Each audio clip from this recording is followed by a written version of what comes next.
Alright, so this new Viper is legitimately hilarious. This was just a match I played that I want to bring to you guys. Kind of a fun 7.23 build that I've been trying out a little bit, experimenting with Viper, because I think this hero just has a lot of potential as a pub stomper. So I tried out a max Q and a lot of points in E build this game. So I'm still doing testing on the hero, and honestly, I don't really know what the best item build, skill build, and everything is. But what I will say is that I really like this hybrid build that enables Viper to become this sort of early game right clicker that abuses poison attack and then scales into the Ags plus level 20 talent later on. If you don't know what the Ags plus 20 talent is, the 20 talent gives 100 Viper strike damage, which makes Viper strike deal like 1,000 damage or something like that. It's absurd. Yeah, it's literally more than 1,000 damage on like a 12-second cooldown or less. Really insane. So I love going that build, and as a result I went this like mixed build where I went a Boots of Travel and including stats, and then a Dragonlance into the Ags. Now it lacks a defensive item, which felt kind of weird, but other than that, I don't know, it felt good. So I want to bring this match to you. The mid lane role is for star players, which is why at gameleap.com we designed an in-depth course teaching you every trick and concepts pro players abuse to crush the middle lane. There's no better role than mid to solo carry your ranked games, so hit the discount link in the description below to unlock your unfair advantage with GameLeap. Now, talking about the laning stage for Viper, I'm still really, once again, trying to get the feel for these new heroes, and you guys should be doing the same thing. Like, if you're not experimenting with the new heroes and just trying to get used to them, I think you're missing out on a big opportunity to actually win free MMR. And I shouldn't call it free, but really, it's one of those situations where if you figure out what is good before everyone else, which is frankly possible, you can do it before pros. Right? They have the testings as well, right? I think a hero like Warlock or Weaver can be a real underdog right now that you can kind of just slip into and figure out for yourself this patch. And Viper can be one of those heroes as well, which I'll be showing right now. But really for the laning stage, what I kind of noticed is once you hit that level 3 marker, you become very strong. So really what you want to do up until that point is sort of just build up your poison, right? I get 5 poison on the SF, your poison max up to 5. If you're not familiar with how the new poison attack actually works, it does damage per second and moves slow, as well as reduces their magic resistance, and it stacks up to 5 times, right? So, so each and every single time you get a stack of it, it goes, up in terms of, how much more magical damage they take, the move slow, and the damage. So when it hits level 2, it doubles in damage, and actually more, considering it also goes, up in magic resist. So I think level 3 is the big spike for this hero, and that's all I was kind of prepping for. I have my 2 mangoes ready, so I'll have enough mana, and I'm actually harassing him quite a bit, right? I'm not overcommitting, I'm not diving, because I understand my life once I hit level 3 will be easy. And think about this, guys. If you're a mid player, are you doing this enough? Or let's say you're a hero like Juggernaut, right? You're a hero like Juggernaut, and you're level 2, and your kill spike is at level 3. Maybe you can, trade some regen and try to get them low in anticipation of going for the kill at that level. It makes a lot of sense, and that's kind of exactly what I was doing here. I'm just auto-attacking him. Even though my CS was a bit low, I had full intentions of just completely destroying the SF in terms of HP in this lane, and that's exactly what happens, right? So I hit him once on my Q, he walks up pretty far, and I'm like, and I spit him to death. I mean, it's just so funny. I don't know. He just kills him. I don't even know what to say. It's so easy. You just Q them. You hit level 3 and you Q him. Like, that's it. That's it. So yeah, if you're really looking for a straightforward hero that kind of just wins mid without extreme mechanical skill, I definitely recommend Viper for this exact reason. In addition, I don't go for my W right away. I think it is good considering it goes up in damage and it's good for pushing out the lane, but if I'm really trying to dominate the lane, or that's what you're trying to do, your Q and your E is significantly better for just, tanking the damage, because now all of a sudden I have 15% magic resistance. Every time he races me, he gets poisoned, and it's just easy. Like he just takes so much damage and I take so little damage. In addition, you notice I ship out like the most mangoes you'll ever see. This is just because I feel like I'm trying to align my playstyle, and I know, guys, I'm addicted to mangoes. Okay, you can call me out on it. I'm going to go to Mangoes Anonymous, or whatever the help group is for people addicted to mangoes. But it's important because I'm trying to align my item build with my playstyle, right? I'm looking to go extremely aggressive here, like extremely aggressive. And as a result, I know if I don't have mana, I can't play the game. Like, I just can't play Dota. I want to play Dota. I love playing Dota. So I'm buying mangoes, right? I know it sounds stupid. It's like, oh, why don't you just get a bottle or like a soul ring or, clarities, or because I want to stay in lane. You know what I mean? For the duration where I don't have my shrine, I want to stay in lane. And you can see how much I'm just punishing this SF, right? Basically at this point, if I can get 1 to 2 to 3 Qs off, specifically 3 in total, I feel like is a really nice number. If I can get 3 on him, it's just easy, right? I'm not going to commit onto his high ground. I don't have to go crazy right away. I'm going to wait until he's a bit lower, right? Not going insane. I don't want to get raised and throw the lane, right? You kind of want to slowly build your lead as Viper, in my opinion. It's one of those heroes where if you chill and wait for your regen to come in, which is exactly what I do here, right? I wait on the courier, I get my 6 raindrops after, you know, they got changed. So I have even more mana regen, and I just am constantly blocking races. There's no way he lanes down. Like, I've completely went the perfect build to actually destroy him. Mangoes, I bought cells earlier, and now the raindrops. So I have 7 HP regen, 2 mana regen, and a bunch of mangoes. And now I walk onto his high ground, and he's dead. He's dead.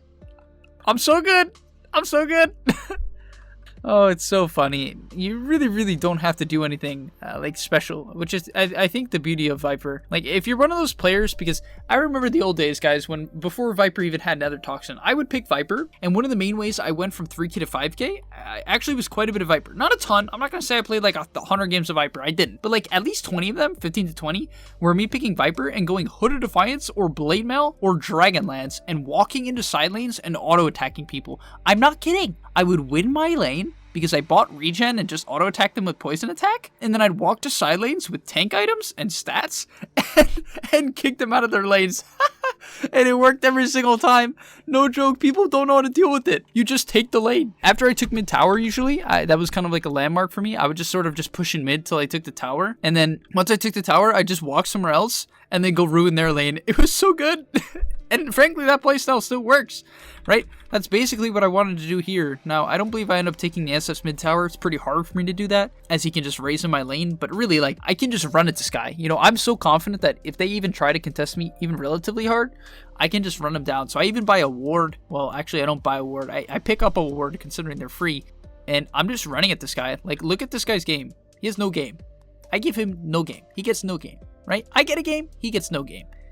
But in all seriousness, it's one of those things where, like, I'm really just trying to make sure that this SF can't do what he wants. And that's my main goal. Like, my main goal as this Viper hero is to ruin your life. If I'm playing against you, any of you gameleap members, in a pub for whatever reason, I'm going to ruin your life. You will not enjoy the game. My goal is to make sure you do not enjoy the game. And that's exactly what we're doing here. I don't know why this guy came to my lane, but now we spit on the SF. And he dies again. He dies again. I mean, I don't even know what to say. I don't know if Bottle's good. All I'm saying is that, look at my items, guys. You see how much of a psycho I am? But this is how I gain MMR. It's a playstyle I learned, and it's a playstyle pros use sometimes too, right? It's where you invest a lot into stats and regen and items like that, and then you simply crush your lane. It works!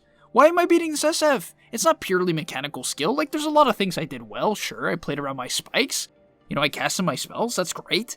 But for the most part, it's my items that enable me. I'm very serious about this, guys. It's my regen, it's my, you know, my mangoes, it's my raindrops, my wraith bands, it's all these things. And now, as I talked about, basically my playstyle is I crush the mid laner, then I just walk to side lanes as I snipe the courier. Mega yoink. I don't know, this game just felt really good to me, so I want to show it. It's like, when you're trying to learn mid lane, and this is a really important point for all you mid laners that I wanted everyone to hear specifically, don't overthink Dota.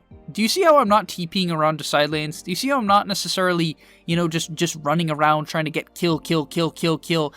It's not that. I sort of just stick in the lane. I push into lane creeps, which is the reason why I have 41 CS at minute 8, even though I haven't been like flash farming jungle, and 3 kills as well as 2 assists. See how I'm balancing this out? I take the kills that are around the mid lane and then push in the mid lane. This allows me to snowball, right? This allows me to snowball. I don't think people get that, right? I even then spend some downtime after making my ganks happen where I just farm my stacks that I made earlier. You see what I mean, guys? It's like when people get ahead and they get too caught up in this fighting meta, or like this adrenaline where they're like, oh, I gotta kill on Viper, I'm 3-0, I gotta keep going.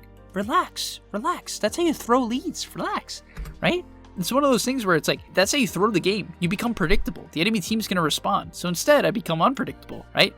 I jungle, I get off the map, all of a sudden I show back up, I kick the SF back to base. There he goes, back to base, no TP, very good for SF. Like, look at the net worth, he has no game. I'm 4.1k, he's 2.5k, no game. And I'm barely leaving mid. I have not gone to a side lane yet, right? Now, at this point in the game, I knew I wanted to try to secure the outposts. I ended up going late. This is a bit foolish, but this is what I really like about Viper right now. This should be your game plan.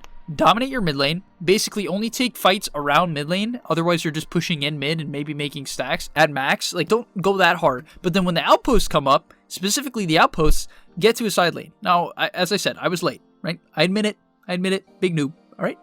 Big noob. But the thing is, I'm able to, you know, sort of kick them out of lane, and I believe we get this Troll Warlord kill. I didn't even have to be there, but the thing is, you want to fight the outposts, right? You win your lane, and then you push your advantage by fighting around objectives. And look, then I TP bottom, and this is my first TP of the game, because I know that they're overextending and not paying attention to me. That's it. It's really simple. I don't feel like this was even necessarily the best rotation. It ends up working out fairly well as the troll overextends for me. This is kind of the thing. If anyone gets close to you, you just spit on them. I don't know what he is thinking. You are an anti-carry. So when you're playing Viper, you want to like kind of think about, okay, who do I actually counter? And a lot of the time you counter heroes like PA, Spectre, Terrorblade. You sort of just destroy them because these physical damage carries can't actually deal at all with the insane amounts of magical damage that you actually produce. And as a result, you kind of walk to their lanes, and now all of a sudden, I grief the SF, now the troll is griefed. I mean, they're like giga bottom net worth.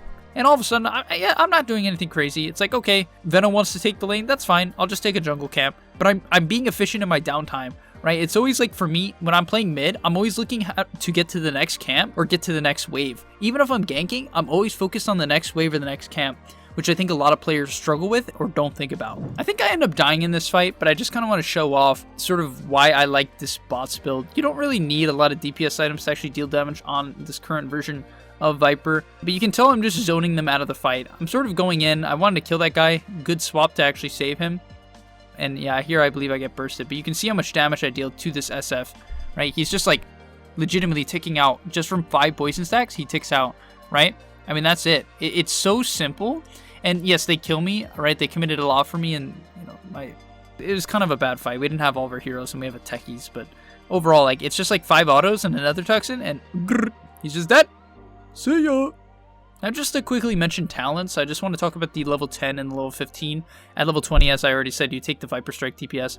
But what I'll be doing here is actually taking advantage of the early game right-click talents now. And what that means is that I go for the 25 attack speed and the 125 attack range. And basically my idea here is I'm just going to be abusing the Q to take over the early game fights, right? I'm playing around right-click. I'm not playing around being a tank. I actually have no interest in tanking damage in these fights, frankly, which is why I did not fully max out the Corrosive skin. I left it at level 2 for the laning stage. You can even leave it at level 1.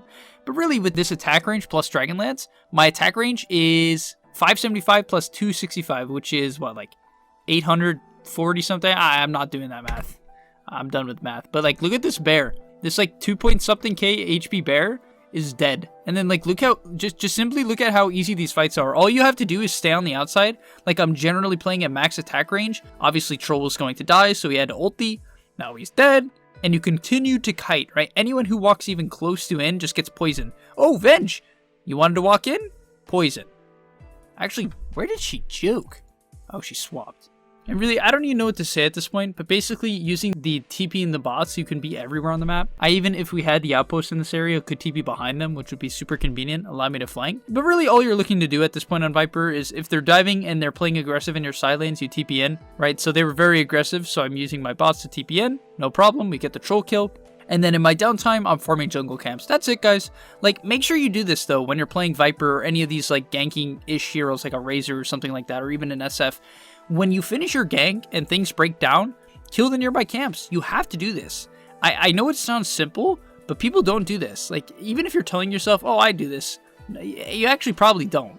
And so that's kind of what I do. It's like, all right, I push in some camps. I see them setting up top because I'm staring at my minimap. And all of a sudden, it's like, all right, you know, I feel like they're going aggressive here. Let's kill them, right? That's it. That's it. You know what I mean? That's like legitimately it. Troll Warlord works up. I cast my spells on him, and he's dead. Like, do you see how easy it is to play this hero? All you have to do is kite out and not run in. Just don't run in, right? I was very hesitant to go in here, right? Because right away, I could have just booked it into this fight, correct? Right, just starting from this fight, I could have ran in right away and been like, oh, I'm huge, I'm level 17, let's go, boys.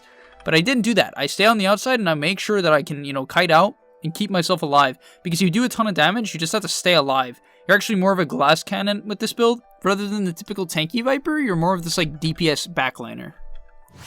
And yeah, so I'm just going to kind of skip ahead just to really summarize how this game kind of ends up going. We make a bunch of plays. This game actually takes a while to end. I believe it goes like 40 minutes. Yeah, 46 minutes. But you notice I stay on top of the net worth. I'm 35k net worth when this game ends.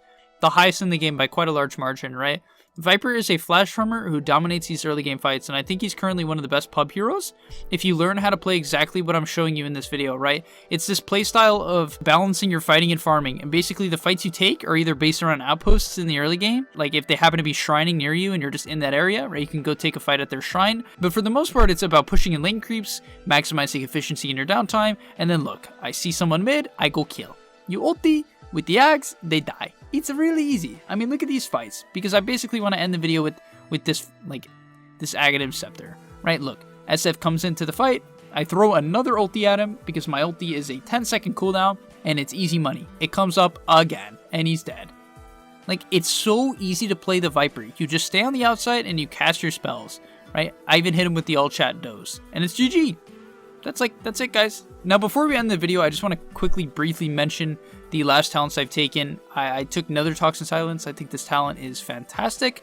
I do recommend trying to get to level 30 because actually having all these other talents is great as well. The 90 damage and poison attack effects allows you to siege from very far away. In terms of items, I went for a Hurricane Pike for some defensive capabilities, a Ethereal Blade for defensive and offensive mix in terms of capabilities. It's really good in both regards. And then finally a Hex because they had a lot of BKBs and you can actually burst people with VIPER. So keep that in mind. And yeah, then I was actually going to go for a BKB next. I think you even want to probably buy BKB earlier in most games. But hopefully you guys enjoyed this video about VIPER. I highly recommend this hero to you, whether you're a 4-player, a 3-player, 2-player, or 1. I think it can play all these roles. It can even play 5, frankly. And yeah, I just think the versatility of VIPER is fantastic and should be abused currently. But thank you guys for watching. If you enjoyed, please don't like and subscribe. And of course, I'll see you in the next one. Are you tired of being hard stuck at your rank? Over at gameleap.com, we have a library of hundreds of guides authored by pro players and coaches covering literally every aspect of Dota. Whether you're looking to master a new hero or role, or just polish up your existing skills, GameLeap is the proven place for competitive gamers to hone their craft and unlock their secret potential. Hit the link on screen right now to take advantage of our special offer for a 25% discount, guys. 25%, and start your journey today.